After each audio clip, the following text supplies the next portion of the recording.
Everybody, welcome back to 18 Outdoors. Hey, is this not look like a deer hunter's place? That is some cool stuff. Hey, we're fixing to talk to a young outdoorsman. I'm talking about a young big buck slayer. So we're gonna walk in here and kind of get a little quick look. Then we're gonna gather him up and talk about some of his outdoor adventures, because this, again, it's the coolest place. So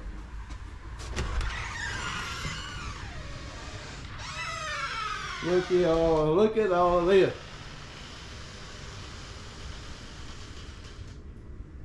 I'm talking about a room full of stuff. Good bucks. And look at that son gun right there. That is a house right there. But we're gonna get y'all introduced to this big buck slayer. A lot of bow hunt, a lot of archery harvest. You know, of course, some gun stuff too. But hey, I'm talking about a pile of stuff. Very interesting stuff. Well, we're gonna get him in here and get to talking. All right, everybody. We've got Mr. Hey, I want y'all to listen to his name, Mr. Drake Deerman. How's it going, y'all? The Deer Man. So he's gonna start telling some stories about all this and kind of give his special hunts, his unique hunts, his favorite hunts, and he's got one deer he's already picked out. That's your most special one, right? It's over here on this side of the wall, but we're gonna look at it a little bit later. But go ahead and pick one out and just start telling some stories, because this is an amazing place. So yes, sir. And how old are you? I'm 26. 26. Yes, sir. Hey, I don't even know if I'd kill a deer by that time, but it's close. But anyway, nothing like this, but this is crazy. Wow. I appreciate it. Hey, that's awesome, man. So we can start with this deer up here. This was my first kind of big deer that I ever killed. He was 6.5, and it's the first deer. I killed him when I was 15, and it was the first deer that I ever kind of picked out and hunted down and ended up killing, and kind of closed the story on a deer. Wow. So when I was 13, I shot this deer with my bow. The first year I started bow hunting and didn't kill him. Well, you know, at the time I had no idea how to hunt a deer down, any of that. You know, hunting in our food plots and hunting in our family stands, but always hoping for that deer. And I spent 2 years, there's no telling how many sits, hoping to kill that deer. And ended up, me and my dad were going to hang a stand. We had been scouting and thought we had figured out where he was, and we were going to hang a stand and actually jumped him up and ended up killing him. So not exactly the way you always it always plays out. There was a lot of luck involved, but from there is kind of when I started picking out a deer and just having an obsession over one deer and doing whatever I could to get on him and kill him. Right. But that goes back to the way I was raised up. When you got out of that truck and got that weapon in your hand, you're hunting then. Yeah. So be prepared for whatever. So yes, so you was ready and got the job done. So that's awesome. Yes, sir. I guess moving on, and I'm not going to take the time to tell all the stories. I could tell them for 4 hours, but I killed this deer right here. He scored crazy because he had that extra main beam. He actually ended up going 144. That was the first one I killed over 140. Then I killed. There's a deer over there that's not. His horns are cut off, but that was my next buck. And then I killed this deer my senior year in high school. Me and one of my best friends went up by ourselves on our first hunting trip by ourselves to Missouri, and I killed that deer the last day of December my senior year. It was -8 degrees when I killed him, and I killed him off the ground at about 40 yards. Wow. I guess moving on, the next kind of milestone was this buck right here. I killed him off of a piece of property in Iowa that I had permission to hunt. That's a big old deer. What that thing weigh? He was 295 pounds. Good Lord. So yeah, he was a brute. That was my first bow kill. Wow. I'd been watching him and closing in on him, and finally I pinned down where he was bedding and I set up on it, and he actually didn't do what I was expecting him to do when he got up, because I saw him stand up. He started coming to me, and he hit a different trail, and I actually called him in and shot him at 7 yards. First buck with a bow. Wow, that's awesome. Yes, sir. So I guess moving on this is my first public land deer. Called him Browser. Had 2-3 years. That Osseo backpack stays in the living room. But yeah, 3 years of history with that deer. We actually have a piece of permission that's kind of close by, and the story with that deer kind of started with getting pictures every now and then of this deer on that property. And I ended up going off in March, and this is when I was first learning how to hunt public. I mean, not learning how to hunt public, but really just something different, you know, those big mountains, all that stuff. I found where this deer had been bedding, and about 50 yards from it on one of his exit trails, I found one of his sheds. It's laying in that pile. So I knew it was him that was making that sign. I had another deer that I was hunting that was really big that year, and he was kicking my teeth in. I mean, I was not seeing him. I wasn't seeing deer, period. And I was still learning and just getting frustrated. And we actually went to church one day, and I told my dad, I said, when we get out of church, I'm going to kill him that deer. And of course, he's like, yeah, whatever. No, you're not.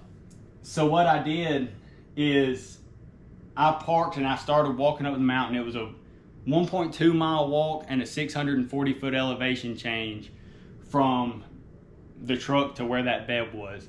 And I crept up on this bed because I knew a tree that if I could get to it and I could see down in it, if I could keep from spooking him. So I spent like 2 hours easing towards that bed, and I got up to it, to the tree, crawling, and I raised up, and when I raised up, I could see the tip of his horns, which I know that's like the craziest gotta be a lie thing ever told, but I promise you that's how this went. So I ducked back down, and I got ready to shoot him, and I was like, oh my gosh, like, he's actually here, because you pull something like that, you don't expect him to actually be there. Right. So I get ready, and I raise up, and when I raise up, I stepped on a stick. And so he jumps and spins around, and we had probably a 30-second stare down, and he flicked his tail and looked away, and I got to where I could get on him and shot him at like 25 yards off the ground in his bed. Wow. And that was my first public land deer. That's sweet. So that's awesome. Yes, sir. So it started off kind of in a crazy way. Moving on, like I said, I'm not going to get into every single one of them.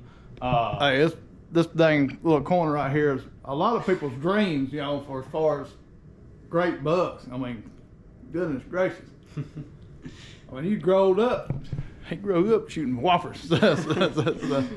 And yeah, so it's just a cool room. I mean, just amazing. All right, what's the next good story? So that one's awesome. So I appreciate it.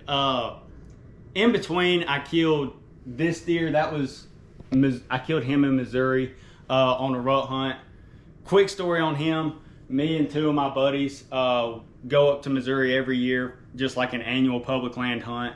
I had gone up in the summer and scouted and built some scrapes, and because you can't run cameras up there, so you just scout, find sign, and gotta hunt it. So I went up there and built some scrapes, and I got up there a day early from them because my work schedule lined up to be able to get there and scout a little bit earlier. I scouted from daylight to dark that day, and that scrape I checked, and it had been getting raked. So they come up that afternoon. We got up that morning and waited till gray light to hang, just because I hate hanging in the dark. I mean, I'll do it, but not when I have it set up and I want to be ready to go.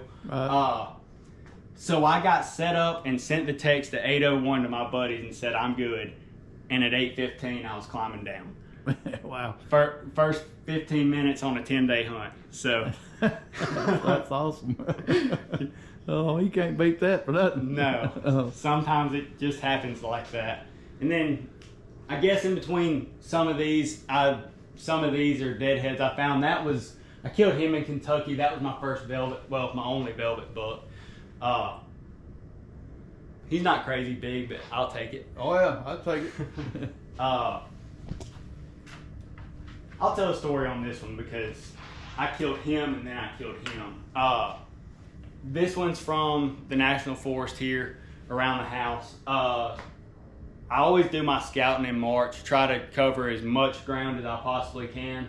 I found an area way back in on a mountain that I could tell was just a big deer's bedroom. Like if he's around, he's gonna be right here. I mean, there was a bed the size of my couch. There were probably 15, 20 rubs coming in and out of it. And that year they actually opened bow season up in Zone E in the last day of September. So I kind of threw a Hail Mary. I had no cameras in there. I just knew that I was confident in the sign I found. So day one we got up. I took a friend in there with me, and I set him up, or showed him where to hunt on one side of the mountain, and I slipped around. We got up and got out of the truck right at daylight for an afternoon set. I knew I needed time to get in there and be quiet. So I eased around this mountain and ended up popping up where I planned on hunting to check this sign, and it had been opened up. Those rubs were open, and I had built a scrape in there, and it was starting to get hit. And so I set up, and I mean, it's 65, 70 yards from this bed I'd found.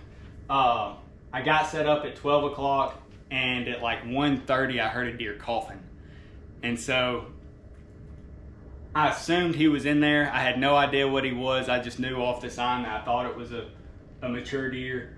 At 4:54 he stood up out of the bed and started walking. What it was, you had a big bedding area that was really steep, and from this bed he would get up, and wherever he went he would walk as far as he could in that mountain laurel. And about 40 yards off that bed there was a steep drainage that pushed up out of the mountain laurel, and his trail had to walk around it. And so where his trail come up out of the mountain laurel is where I built that scrape, and a lot of that sign, when he would just come out of that into that open, he'd lay down some sign. So at 4:54 he stood up, he started easing, he stepped out of that head in that drainage, and at 4:59 he was dead. Wow. So that was one of my more crazy ones. That was fun. Wow. And then this is my boy right here. This is your boy. This is my boy right here. This is probably the most proud deer I have. And it's really just because he's the epitome of a story with a deer. Like when you hunt a deer, and he encapsulated everything that you think of when you think of what hunting a deer is like. So I found this deer 2 years before I killed him. Again, I had my main bucks that I was hunting, and one of the ones I was hunting ended up getting shot, and so I moved on to this deer. And I hunted him probably 15 or 20 sits the first year that I hunted him, and I saw him. I had him at 40 yards, couldn't get a shot at him. And outside of that, he just beat me religiously. Kept my cameras going. I had him up until he shed, and as soon as he shed, I got out and started looking. And I never found his sheds, but I ended up walking between 20 and 30 miles during that March, April time frame, just trying to figure out how to get on this deer. So coming into the next year, I had a couple years worth of scouting this deer under my belt, a couple years worth of trail camera history, and I felt confident that I knew when he moved in. I felt confident that when he moved in and when he was in his area, that I knew what he was going to be doing. And I ended up finding out where this deer was bedding at when he was in the area. Not that they always bed in the same places, but when he was in this area, he had a place where he really liked to be at during the daytime. So I waited until he had daylighted the same day a couple years in a row on one scrape. And so I waited till around that day and just left him alone up until then. And I took the rest of the week off work, and I said, I'm going to go up here and I'm going to hunt this deer for these 3 days, and it's going to happen. Sat the first 2 days and never saw a deer. You know how these mountains are. You don't see many throughout the year. But my wind was kind of swirling where I was at, and I realized I couldn't, where I had tried to hunt this deer and you'd have never known it unless you sat in the tree, but you couldn't sit it without the wind swirling. So the third day, it was my last day I really had to try to really be on him. I kind of made a move, and I got into a rock bluff that was just off from where I was sitting at to try to get out of the wind. And that day, he ended up coming into that scrape at like 25 yards. I killed him off the ground in a pile of rocks. So that's my boy. That's a very small, short summary of that story, but that's an awesome story. I mean, all your stories are awesome. It's fantastic. I appreciate it. I look at him every day. All these other deer, you know, I'm proud of, but him, just the way it went down, and that's your pile of sheds. These are my Alabama public shed pile. That's kind of my favorite thing to do. I'm not gonna lie, I probably enjoy shed hunting as much as I enjoy deer hunting. Obviously, killing a big deer is more fun, but there's nothing I really enjoy more than just getting out and being able to be in the woods and walking. And you don't have to be patient. You don't have to wait. You go and learn and see what the deer are doing, and got a chance to find them little treasures too. So, let's get over here to this big house right here and tell this story, because even though the other one's your favorite, that sucker right there, this dude is something else. This is the man.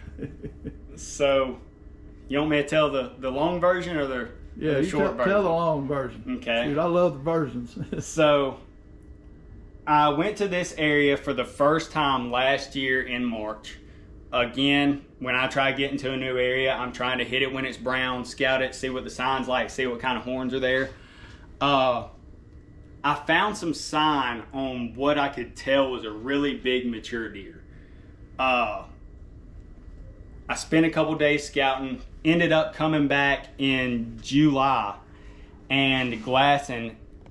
And hindsight, it's not this deer. I went up and glassed and did some scouting, and I ended up glassing where a lot of that sign was, and before the corn got too tall, and I found the deer that I had actually initially planned on hunting. And he was huge. I mean, this is a once-in-a-lifetime deer, but he was a once-in-a-lifetime deer. Wow. So I spent all the summer, making trips up for him, trying to get ready, moving cameras around, and I felt like I had the deer pegged. And I went up there 3 days early just to try to glass him, see what kind of pressure the area was getting right there at the start of bow season. And long story short, a guy going in there and changed some habitat within 50 yards of where this deer was laying down every day and completely blew the deer out. And so I lost that deer at that point, and it was the day before bow season started. And so I'm scrambling, just looking, going crazy. I was riding around, I was walking 10 to 15 miles a day, or 10 to 12 miles a day trying to scout, as well as spending probably 3 hours in a tree glassing a day, just trying to find that deer or find a deer to hunt. Well, finally, I decided after 4 days, like, you've got to let that deer go. You've got to find something else to fill your time with, or you're going to be up here the whole time chasing a ghost. So that day I kind of started to shift my approach, and I was still doing the same stuff I was doing, because I'd really found like what the pressure was doing to these deer, what the deer were liking to be in. And I had found some good mature deer while I was looking for him, just none quite of the caliber I was looking for. But I knew what those deer were kind of getting into and staying in. So I made like a 5-day plan as areas to glass and scout to try to find that next deer to hunt. Well, day 2, up in a tree glassing, I actually found this deer. He was not far from a parking area. He was in a very overlooked spot, and he knew when people were in there around him. But really, just from spending time glassing him and seeing how he was laying and what he was doing, and how he was handling people, I knew that if I could approach him with the knowledge that he was there and what not to do, that I could kill the deer. There was no consistency in the bedding other than the fact that he was in that bedding area. When he was in it and the sun came up, he laid down where he was. He might shift once or twice during the day and he'd get up and leave in the afternoon. But he had 3 places he really liked to be at, and 2 of them were just places out in that bedding area where there was a different kind of food. And he spent a lot of time eating in it, but there was nothing I could do. I couldn't hunt it. But there was a little watering hole that I knew that I could sit, and if I had the right wind, which I did for like 6 days straight, I knew that eventually he would end up drinking that water in the daytime because it was close enough to where he wanted to be. So what? Just for a second, what was he browsing on, eating in there? I still to this day don't know what it's called. Okay. But it's a... But some kind of natural browse? Yes, sir. Okay. Yes, sir. Yeah. I wish I did know. But I know what it looks like, and I keep tabs on it when I find it. But, so I ended up sitting that watering hole. First time I sat it, I had him at 40 yards, drew back on him, and it was too dark to see my pins. So I let down, let him go. Had his running buddy, which would have been my biggest deer at the time, at 30 yards in the broad daylight, and had to let him go. But the next day, what I didn't expect was when I set up on that watering hole, he was bedded 15 yards off of it. So, I mean, I always try to be quiet getting in and stuff because I knew that it was a chance that he could be bedded really close. But he stood up at 230, like 230, 245 at 70 yards. And he shifted beds, laid there in another bed for about 20, 30 minutes, got up and shifted again, and this time he shifted and laid down at 60 yards. And his running buddy was more towards the crops, like 75 yards from him. And that's the farthest I'd seen them apart in the 2 previous days I've been watching them. So I knew that if his running buddy went towards the crops, that was the closest he was going to get to. So I got ready. I dropped down out of my saddle, or off of my platform, and got on some limbs that were right below so I could know I had a good shot. I knew I could brace up good and be ready for it. And sat there with my bow in my hands for about an hour and a half, 2 hours. And finally he stood up and I shot him at 64 yards as soon as he stood up out of the bed. With the bow? With a bow, yes, sir. And what does sucker score? He was 164 and I think 2/8. Wow. So, yes, sir. Big. That is awesome. That's a heck of a story. So sweet. Yeah. That's awesome. And so now we're going to kind of get set up because there's a couple little topics he brought up that I want to kind of get into a little bit, and just see, because he had a couple of code strategies and thoughts that's like, hey, I'd like to know a little bit more about that. So let's get set up and we'll talk about that. So let's hang on a second. All righty.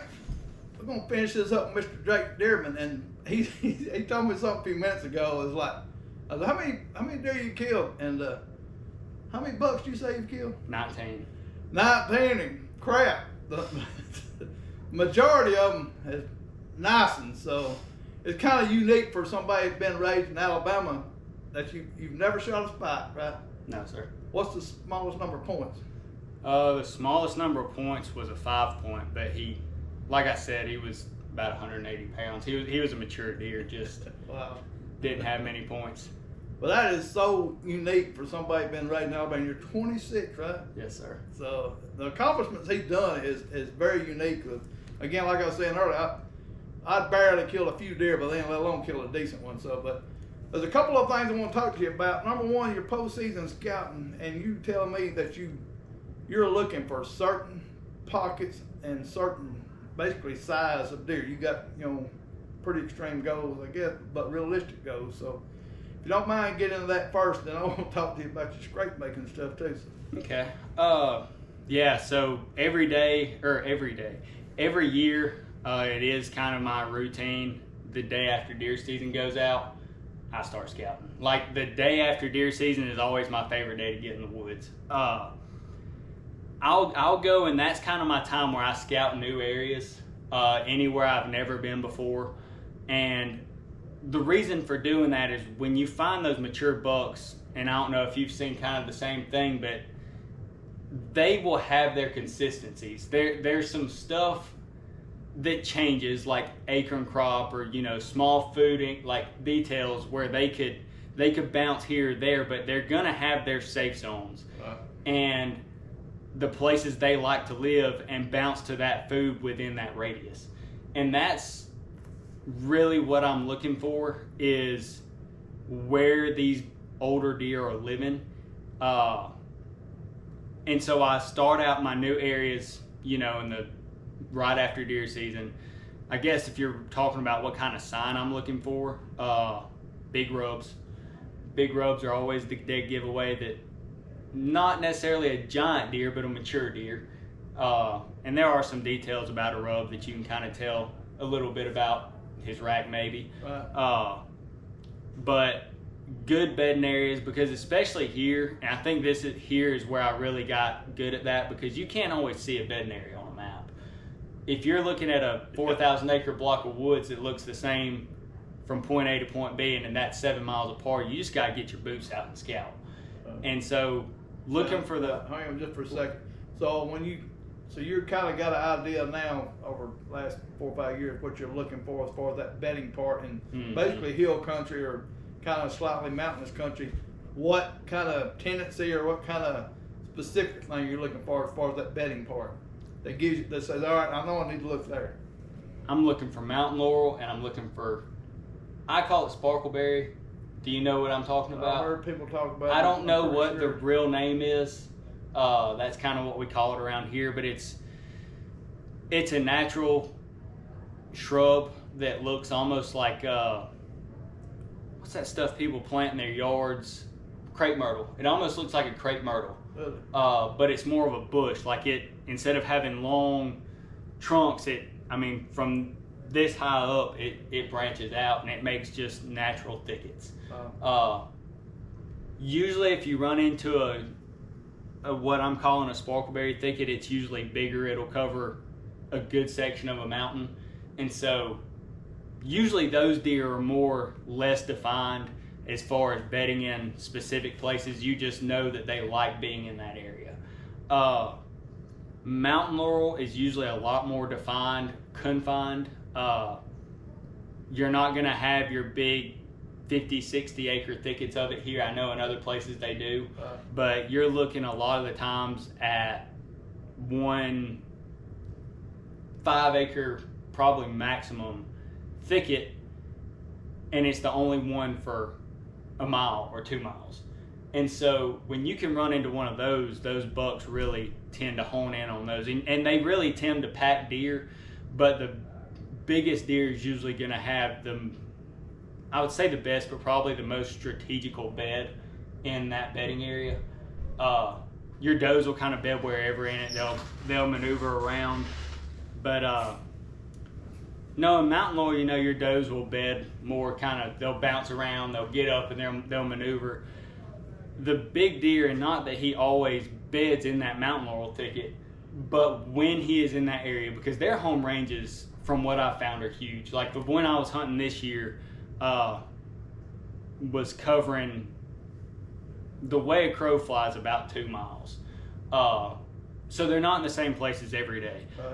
I think that's a big misconception. People do think that, but when they're in that area and they're around that place, they're gonna want to bed in that spot in that mountain laurel. Where, like I said, with the sparkleberry, it's more broad. Like you want to find where they're consistent, frequent, but it's hard to really say like, okay, they're gonna be right here. So I guess if you're in the spring, that's kind of what I'm looking for, is those bedding areas, different kinds of bedding areas. Big deer sign. Once you get into mid-March, when the deer start dropping their horns, is when I go to my places I'm familiar with. I'm looking for deer sheds that I'm hunting, and still doing the same thing. If it's a deer I've had 2 or 3 years worth of history with, I'm trying to expand, scout more areas he could be, and find anything that I may have missed that prevented me from killing him in the season. That's pretty good. So now tell me, like you was talking about building scrapes, so kind of get into that and what kind of process you're doing and what, if you're using some kind of sin or something unique or whatever. Okay. Yeah, so to be honest with you, most of the deer that I kill, especially not as much in the last probably year or two, but coming up to that, scrapes are involved in that 90% of the time. Wow. Like if there were 10 bucks in here, probably 8 of them have involved a scrape. So what I'm kind of doing, because you hear people say a lot, I've tried building scrapes and it doesn't seem to work that well, or they won't hit it in the daylight, or, you know, people tend to not have the success that they're wanting with those scrapes. And I'm gonna start by saying I've had the same issues. I've probably been doing this for 6 or 7 years, and I've probably built anywhere from 20 to 60 a year. Golly, that's a lot. So it's taken a lot of trying to perfect that craft. And even then, if I build 20 in a year, there might only be 3 that have the effect that I'm looking for, but if there's 1, then that's a plus. Right. And I guess really what I'm doing is, especially here where I know my bucks, I'm trying to find where they're living, where they're spending time, is I'm trying to use a scrape to connect the dots, almost as a social media Facebook page. So say I have a buck and I know that when he's in a certain area, and Tank's a good example, that deer that I said is probably my most special deer. Right. I found where he was bedding whenever he was in that area on a little knoll that's on, I guess, kind of not really a bench, but just a real small secondary ridge that was covered in sparkleberry. And now there's very few deer, but there were 3 groups of does and I knew where they bedded. And the way that he would leave his bed, he had to go around some steep stuff. And that led into, when he left his bed and he went one direction, he had to hit like a little, I call it a saddle, but if you looked at it on a map, you wouldn't even see it with a saddle. It's like a little bitty micro, just 2 different drainages come up and hit it and meet, and he had to loop around there to go anywhere from there. Well, on the backside of this saddle, a group of does pretty much lived. I mean, 4 days out of the week, they're bedding in this little bedding area. And then I guess what would be the other side of the saddle, so he's bedding back here, still on the main part of the mountain. These does are bedding over here, saddle's in the middle. Come through this saddle, and there's like a secondary ridge, and there were does bedding on one side of the secondary ridge and does bedding on another side, another little point on that secondary ridge. So does that make any sense? You have him, and then you have 3 groups of does bedded like this, and there was that one saddle had hard sign giving evidence that him and other deer were landing in that area. Wow. Maybe not putting their feet in one spot, but getting within I'd say a 50-yard radius if they were coming through there. And so what I'm doing is I'm trying to find the trail that he's using in that and building these scrapes right in their face, where I guess strategically as many deer from as many different directions are going to use it, and it's also going to be his route once the rut comes that he'll go towards as many does as possible. So he's got to go through it, but a lot of other deer happen to go through it. So when you build those like in the summer, and I'll build them in the summer so that the deer that live in that area, because he's not going to be there. The deer you're hunting is probably not going to be in his fall area in the summertime, but there will be deer there. And so I'm trying to get that scrape built, and I'm also going to say I try to build them close to their beds, as close as to where they're living as I can, and get away with hunting. But the deer that are there will start hitting those scrapes over the summer, and when they make that shift from summer to fall and move back in, now in their bedroom, in their safe spot, there is a new scrape with deer scent on it that have been hitting it before he got there, not just what I put in it. And when they turn on to that, I mean, it, again, not every single time, but if you do 20 of them and 5 of them work, it becomes part of their pattern. Well, you can't kill with 3 down here. Exactly. So exactly. And they just take it over, and just once they take it over, you ain't got to do anything to it. Basically, Yeah. right? Will that stay like year to year? They just keep it going? Yeah, usually for the most part. And I mean, I'll come back in over the summer and maybe throw something on it to freshen it up, just to keep those deer hitting it year round.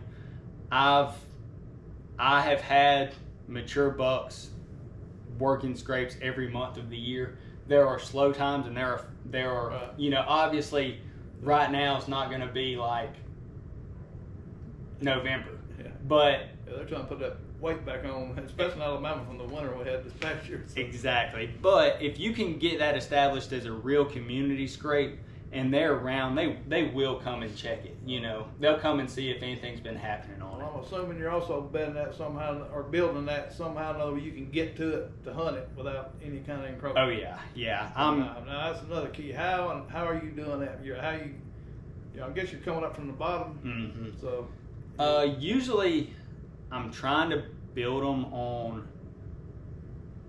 like I said, some sort of, you know, hard terrain feature.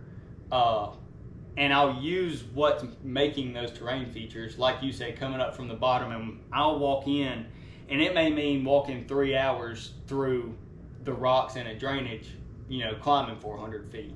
But that's how I'm accessing those, from the very bottoms of the drainages as deep as I can get down in them. And then when I get to where I'm going, I'm popping up, hunting as close to that drainage as possible, so that when those thermals are still sucking down, they will, you know, they are going down to the bottom of the mountain where I just came from. And away from them. So. Yeah. How long is that? I mean, is that on like a certain side of a hill or whatever, a mountain? Yes and no. I mean, if I will say I will hunt the north or the south side of a mountain, your bedding areas can be a little bit different. And you have to play, it seems like you got to play your thermals a little bit different depending on what side. The north, I'm sure, is going to hang pulling down a lot longer. Yeah. And that's probably a more perfect scenario than the south at times. Of course, you could probably watch cloud cover or something like that, and maybe front and stuff associated with that to help that too. Again, it's a timing thing, I guess. Yeah. But that's an amazing thing. So, an amazing strategy, and that you've kind of figured that out now. You got some kind of secret sauce you putting in there or something? Or yeah. Can you talk about that? Yeah, I can.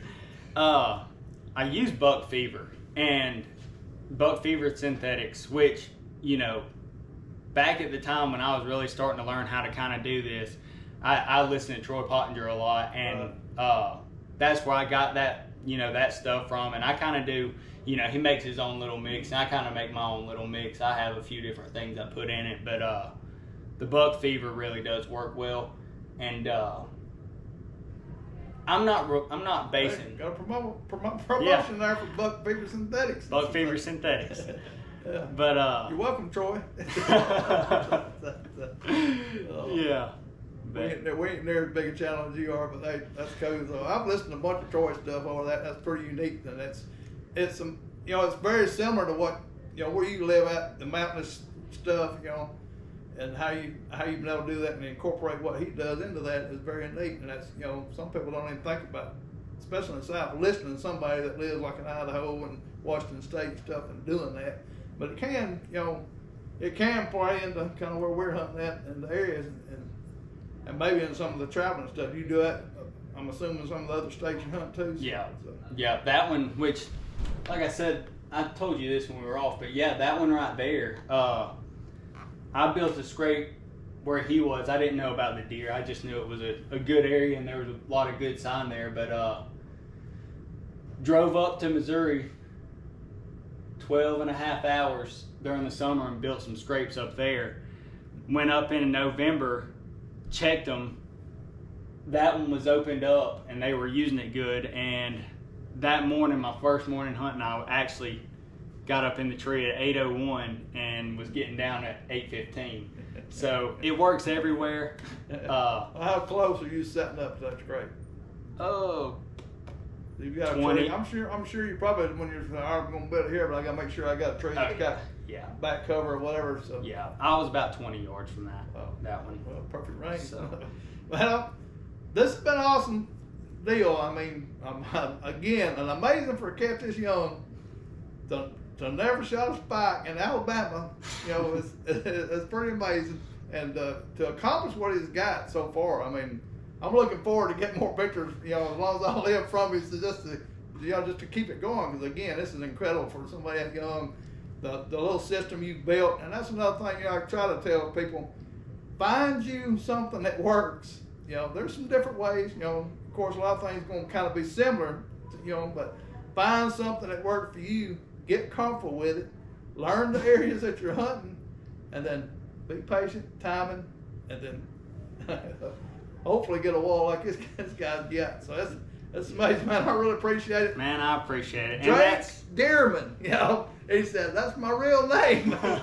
But yeah, and don't, you know, you're talking about listening to guys and stuff. Last thing I want to throw out there is, you know, like I said, I listened to Troy.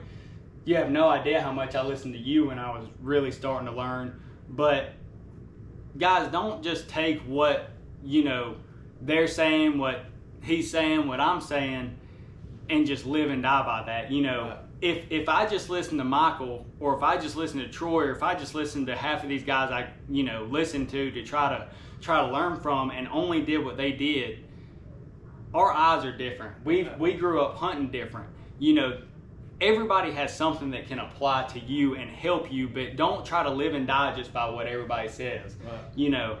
Yeah, there's a lot of information out there. You get overwhelmed to an extent. So. Yeah, you got to get your boots on the ground and see what the deer do in your area, how some of this stuff applies in your area where you're hunting, and you may find things that we don't even have never talked about that, right. You know, we don't see where we live. Right. So don't just base everything you do off what you hear everybody say. Get out there and walk around and figure out what they're doing, where you hunt at, and you'll figure it out. And also set reasonable goals on some of the stuff. You know, the areas that you're hunting at, you know, be mindful of what type of deer you can harvest and set reasonable goals. Don't, you know, get too extreme, because not everywhere is going to be Iowa, not everywhere is going to be Missouri. So kind of look at that. So.